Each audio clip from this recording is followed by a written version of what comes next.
सरकार थी तब बेंगलुरु में भी इस प्रयोग की शुरुआत की थी। इसके लिए हमने मोबाइल एफएसएल के कंसेप्ट को लॉन्च किया है और सफल कंसेप्ट है मान्यवर। हर जिले में 3 मोबाइल एफएसएल घूमती रहेगी और गुना के जगह पे जाएगी। नागरिकों की सुविधा सुनिश्चित करने के लिए जीरो एफआईआर को पहली बार आज़ादी के 75 साल के बाद हम स्थान गुना कहीं पर भी हुआ, किसी भी थाने का हो, आप हिमालय की चोटी से भी उसको रजिस्टर कर सकते हैं और कन्याकुमारी के सागर के किनारे भी गुना रजिस्टर होने के बाद 15 दिन में कंसर्न थाने को भेजना होगा। ई एफआईआर का प्रावधान हम पहली बार जोड़ रहे हैं। हर जिले में और हर थाने में एक ऐसा पुलिस अधिकारी नामित किया जाएगा जिसके परिवारजनों में गिरफ्तारी हुई है। इसको अधिकृत सर्टिफिकेट देना पड़ेगा कि आपके परिजन हमारी कस्टडी में है और इसके लिए अब हम रिस्पॉन्सिबल। कई बार पकड़कर पुलिस 4-4 दिन तक कोई जवाब नहीं देती है मान्यवर, और वहाँ पर उनको कोर्ट में जाना है और इसकी जगह अब वो ऑनलाइन भी सूचना देनी पड़ेगी और व्यक्तिगत सूचना भी देनी पड़ेगी। यौन हिंसा के मामले में पीड़िता का बयान कंपलसरी कर दिया गया है और यौन उत्पीड़न के मामले में बयान का वीडियो रिकॉर्डिंग भी अब कंपलसरी कर दिया है। मान्यवर, पुलिस को 90 दिन में जिसने फरियाद की है इसका स्टेटस देना हमने कंपलसरी कर दिया है। 90 दिन में उसका स्टेटस देना पड़ेगा और हर 15 दिन में फरियादी को अपना स्टेटस भेजना पड़ेगा। 7 वर्ष या उससे अधिक के कारावास का केस अगर विड्रॉ करना है तो पीड़ित को सुने बगैर कोई भी सरकार इसको विड्रॉ नहीं कर पाएगी।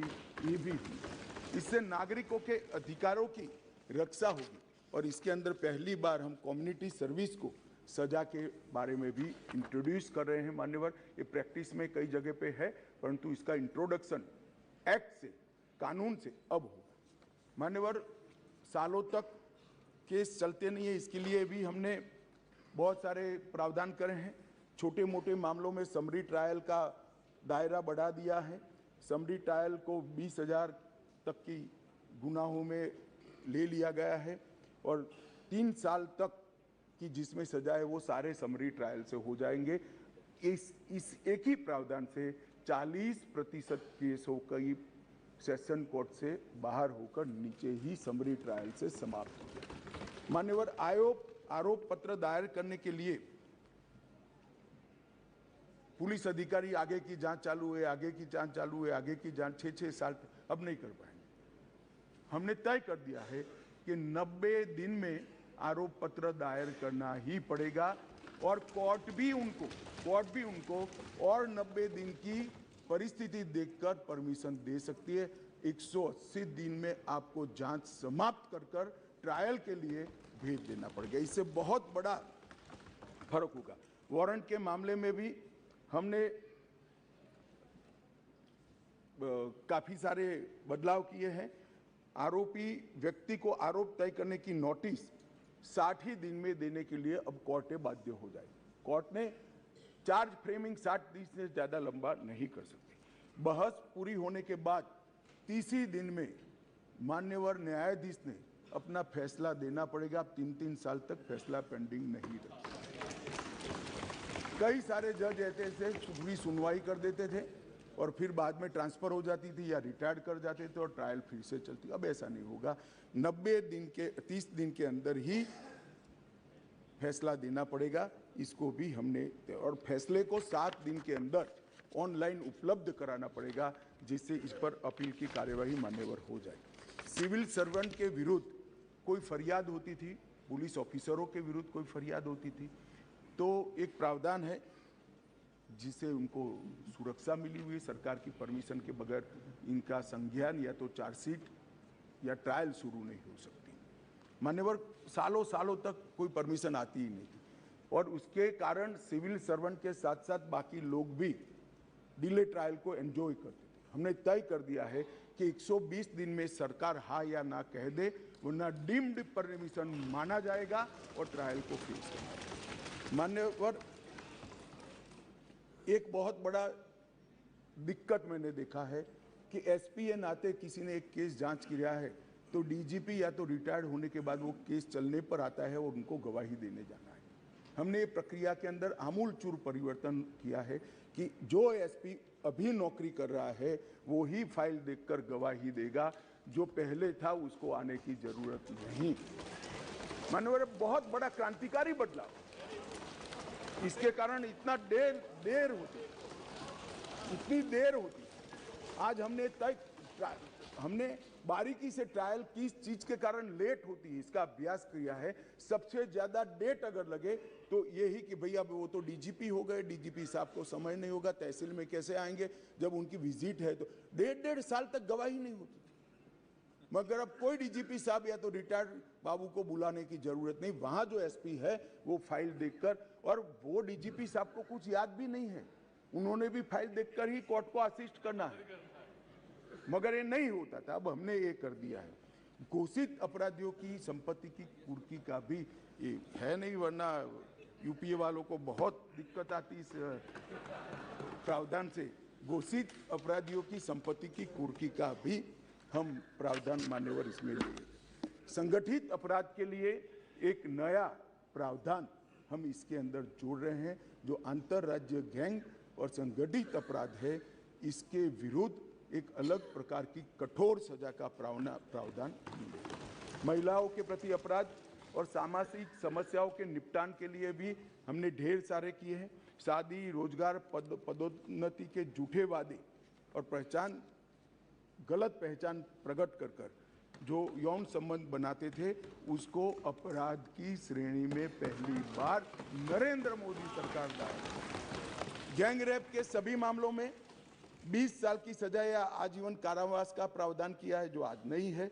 18 वर्ष से कम आयु की बच्चियों के मामले में मृत्यु दंड का भी प्रावधान। मान्यवर, मॉब लिंचिंग का बड़ा शोर मचा है, हमने उसको केयरफुली करा है। मॉब लिंचिंग के लिए भी 7 साल आजीवन कारावास और मृत्युदंड तीनों का प्रोविजन कर हम प्रावधान मान्यवर लाए। स्नेचिंग के लिए चाहे मोबाइल का हो चाहे महिलाओं की चेन का हो, कोई प्रावधान नहीं था। बहुत सारे लोग छूट जाते थे क्योंकि वो चोरी भी नहीं होती थी, स्नेचिंग का प्रावधान भी नहीं था। अब स्नेचिंग का भी प्रावधान ले मान्यवर। एक 324 इसमें गंभीर चोट के कारण निष्क्रियता की स्थिति हो जाती थी। मानो कोई अपाहिज हो गया, ब्रेन डेड हो गया, मृत्यु नहीं हुई, पूरा पैर कट गया, हाथ कट गया, तो भी 7 साल की सजा थी। और किसी को थोड़ा लगा, रिपेयर होकर 1 सप्ताह में अस्पताल से बाहर आ गया, तो भी 7 साल। हमने दोनों को अलग कर दिया। हमेशा के लिए अपंगता अगर आती है या ब्रेन डेड होता है तो इसकी सजा को 10 साल या तो आजीवन कारावास में बदलने का होगा। बच्चों द्वारा अपराध करने वाले व्यक्ति के लिए, बच्चों के साथ अपराध करने वाले व्यक्ति के लिए सजा को बढ़ाया गया है, 7 से 10 साल किया गया है। पहले जुर्माना काफी कम था, अनेक प्रोविजन में जुर्माने को बढ़ाने का भी काम किया है। मान्यवर,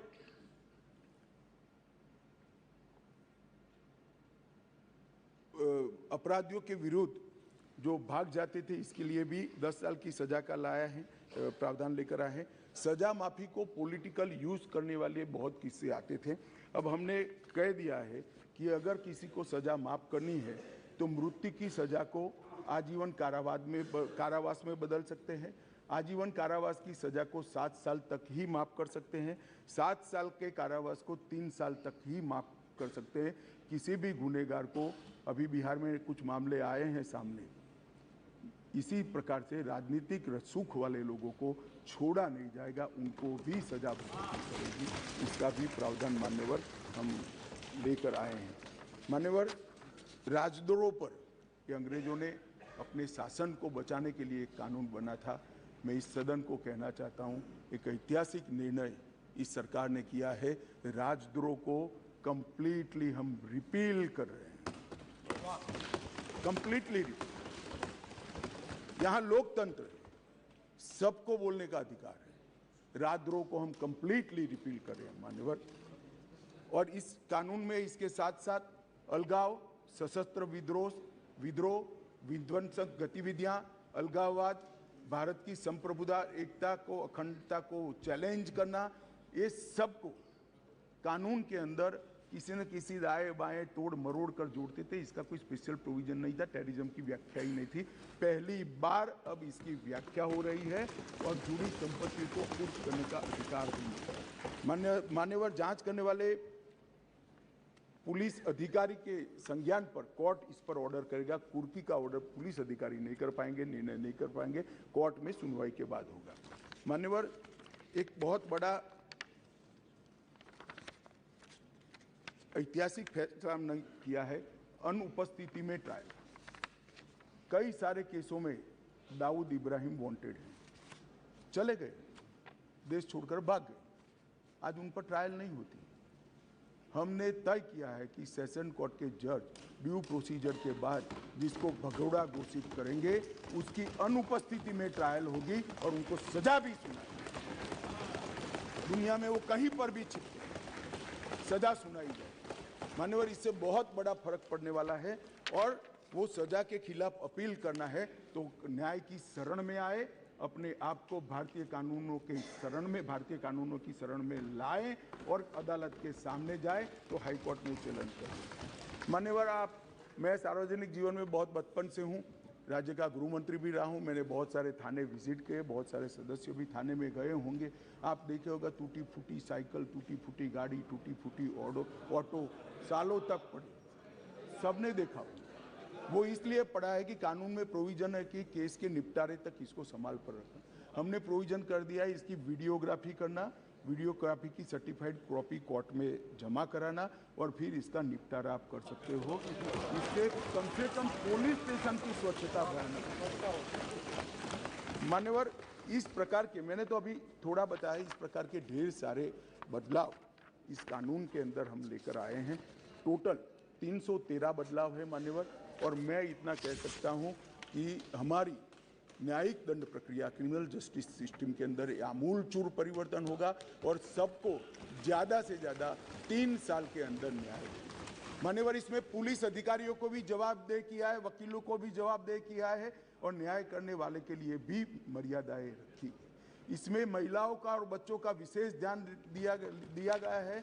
अपराधियों को सजा हो इसकी चिंता की गई है और पुलिस अपने अधिकारों का दुरुपयोग न कर पाए, ऐसा भी है। इसके अंदर राजद्रोह जैसे कानूनों को एक और हम निरस्त कर रहे हैं तो दूसरी ओर धोखा देकर महिला का शोषण करने वाले और मॉब लिंचिंग जैसे जघन्य अपराध करने वालों को दंडित करने का भी प्रावधान है। एक और हमने राजद्रोह को रिपील किया है, दूसरी ओर संगठित अपराध और टेररिज्म पर नकेल कसने का काम भी हमने किया है। मान्यवर, मैं मानता हूं कि तीनों संहिता अपने आप में संपूर्ण है, परिपूर्ण है, परंतु 1807, 1828, 88 और 1878 से कानून प्रचलन में कोई भी व्यक्ति, कोई भी डिपार्टमेंट या कोई भी व्यक्तियों का समूह इसको कंप्लीट नहीं कर सकता। इसलिए मैंने निर्णय किया है मान्यवर कि इस कानून को मैं स्टैंडिंग कमेटी को, गृह विभाग की स्टैंडिंग कमेटी को देना चाहता हूं, जिससे पक्ष विपक्ष सभी संसद सभ्य इस पर अपना, काफ़ी संसद सभ्यों ने दिया है, परंतु इस पर काफ़ी अच्छी सोच विचार हो। इस पर बार काउंसिल भी चर्चा करे, बार एसोसिएशन भी चर्चा करे, कुछ रिटायर्ड न्यायिक अधिकारी भी चिंता करें और हम लॉ कमीशन को भी भेजेंगे, लॉ कमीशन भी अपनी टिप्पणियां दे। तो कुल मिलाकर ये सब आने के बाद ये विधेयक को उचित परिवर्तन करने के बाद मैं फिर से इस सदन के लिए आऊँगा। मैं आपको अनुरोध करता हूँ माननीय स्पीकर महोदय कि मैं विधेयक को पुरस्तापित करता हूँ और माननीय स्पीकर महोदय मैं ये भी अनुरोध करता हूँ कि विधेयक को जांच हेतु विभाग संबंधी गृह कार्य संबंधी संसदीय स्थायी समिति को एक मिनट। प्रश्न ये कि विधेयक को पुरस्तावित करने की अनुमति प्रदान की जाए। जो सदस्य इसके पक्ष में हाँ कहें, जो सदस्य विरोध में ना कहें। मेरे विचार में निर्णय हाँ वालों के पक्ष में, हाँ वालों के पक्ष में माननीय मंत्री विधेयक को पुरस्तावित करें। माननीय मंत्री जी। मान्यवर, मैं इस विधेयक को, तीनों विधेयकों को गृह विभाग के कार्य संबंधी, माननीय स्पीकर महोदय मैं विधेयक को पुरस्तापित करता हूं और आपसे निवेदन करता हूं कि ये तीनों विधेयकों को गृह कार्य संबंधित, गृह विभाग के कार्य संबंधित संसदीय स्थायी समिति को भेज दिया जाए। मान्यवर, पूछना चाहती हूँ। अब इसमें एक मिनट पूछ ले वो। गृह मंत्री जी को बधाई देती हूँ, बहुत ही बड़ा परिवर्तन। सर सिर्फ एक चीज़ आपसे मैं पूछना चाहूँगी कि जो लोग जेल की सज़ा काट के अभी भी जेल में 30-30 साल से, कुछ उनके लिए भी इसमें है कि नहीं, एक ये पूछना। सर दूसरा सवाल ये कि प्रैक्टिकली जो ज़मीन में होता है सब घर घर तक नशे पहुंच रहे हैं, जो घर वाले किसी को बताते भी हैं तो उनके बारे कोई उनका एक्शन नहीं लिया जाता, तो कोई प्रावधान इसके लिए भी कुछ होगा? एक मिनट गृह मंत्री जी, गृह मंत्री जी, गृह मंत्री जी, माफी का सवाल है, माफी अपराध क्या है इसके आधार पर करने का संपूर्ण वैधानिक प्रावधान है। बी मेहताब जी, सजा पूरी कर ली है, इसको छोड़ने के लिए सजा भी पूरी मेहताब नहीं जी। होती है, जन्म टिप होती है, अंतिम सांस तक होती है। इसको 14 साल में करने का जेल के अधिकारी के पास अधिकार होता है। वो अधिकार के उपयोग के लिए भी गुना को देखकर वैधानिक अधिकार उसको दिए गए। बी मेहताब जी प्लीज, एक minute. B Mehtab ji, B Mehtab ji. Sir, I am very grateful to be a witness in the history in the making. कई सालों से as a journalist by profession, we have been repeatedly asking for change in IPC and also CRPC. And during my last 25 years in this house, during Atalji's prime ministership, we had also deliberated on change of Evidence Act. Why it is necessary? To certain extent, the then Home Minister, Mr. Advani, had assured this House that yes, we will be working on the change of Evidence Act. So today, when I saw, because this is in a supplementary list of business, and Honorable Home Minister has brought about 3 bills together, totally overhauling our legal system, just law and justice system. Actually, I would